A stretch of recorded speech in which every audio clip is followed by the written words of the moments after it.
So we continue to bring you reaction to the postponement of the budget speech this afternoon. We're now joined by political economist Dr. Dale McKinley. Good evening, Doctor. Thank you very much for joining us on the SABC. Firstly, your reaction to just the postponement before we get to what was proposed as the 2% VAT increase.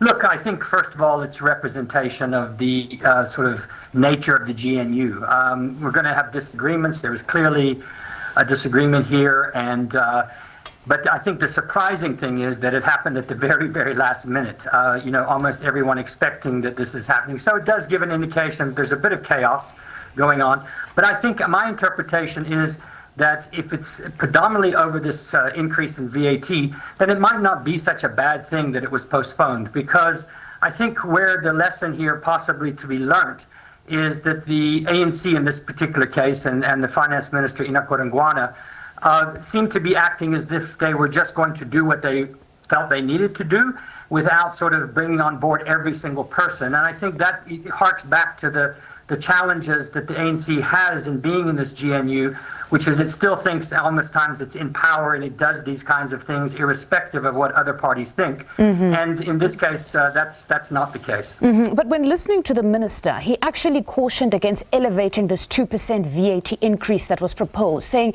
the issue is broader or bigger than just that. It's not the 2%. The 2% speaks to the real issue, which is the need to acquire funds to almost meet the spending priorities, saying where exactly do you find these funds? There must be some sort of intervention. So that broader issue of the funds that are not there, do we continue to borrow? Whereas you've got those from a school of thought that says we cannot continue to borrow to solve our problems. And then there are those that say, yes, we can. The only thing is that the money that is borrowed cannot be used to pay salaries. It needs to be redirected to certain priorities where it can grow the economy. Well, I think the first debate here is to be had is what kinds of taxes should be in the budget. Now, it seems as though the debate has just been completely reduced to VAT. But we have, for example, there are other spaces where you can increase taxes, but this government doesn't want to do it. Dividends tax, capital gains taxes, taxes on the ultra-wealthy, particularly, and they don't want to go there. And if they don't want to go there, then what do? You go to VAT, which is the most regressive tax of all. It doesn't matter whether you're a billionaire or whether you live in an informal settlement, VAT you pay exactly the same. And I think that the pushback is a good pushback, even if the DA is being opportunistic in terms of making this political opportunity. But the fundamental question you raised is an important one. We can raise taxes. The question is who you're going to raise taxes on. And the question also is, where are you going to borrow from and under what circumstances? There's a real debate that really hasn't come up about the government and pensions, the pensions fund, the employees' pensions fund, and the almost trillion rand that's available. So the debate shouldn't just be about borrowing from banks or borrowing from overseas or raising VAT. There's many other options that exist. Our government hasn't taken those into consideration, it seems. But when you speak of the government pension fund, that one becomes a very problematic one, because you know that most labor unions would say do not touch the pension funds here because you're not going to gamble and try to invest and then it doesn't work out. Well, I think that's a bit of a red herring argument, because they have already lost billions by investing in very, very suspect things. If you remember the IOL debacle, you remember a whole range of other kinds of things where they've lost huge amounts of money.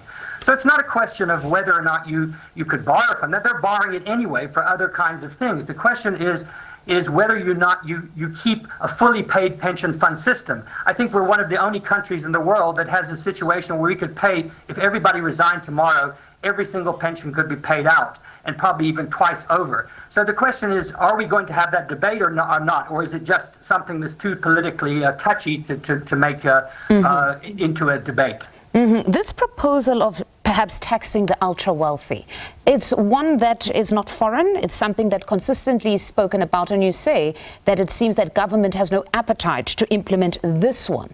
And there are many that say do not alienate the wealthy here. If anything, look to partner with them even more and bring them on board to participate even more. That if we're looking at our ports and we're looking at rail, more concessions there, bring them onto the grid, give them access as the private sector, that make use of triple Ps at this point to say, if we're going to have this massive infrastructure build program, allow the funds to come from the private sector. So most certainly then you wouldn't want to actually find yourself further taxing the ultra wealthy. No, I don't think that the one cancels the other one out. I think what we have is a situation where I don't think anyone who's looking at the situation rationally is going to say that the private sector shouldn't be brought on board on certain particular kinds of things. The private sector has lots of different capital.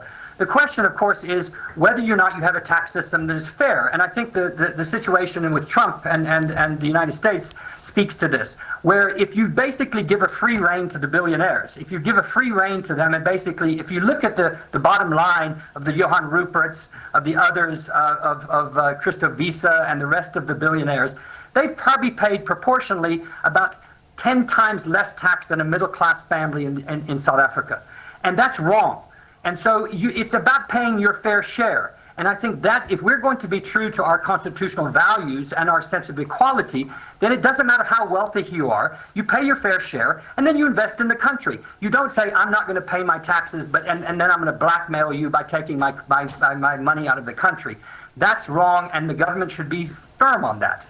All right, Doctor, thank you very much for your insights this evening. Unfortunately, we have run out of time. That is Dr. Dale McKinley, political economist there, sharing his views post that postponement of the budget speech that will be delivered on the 12th of March, as we understand.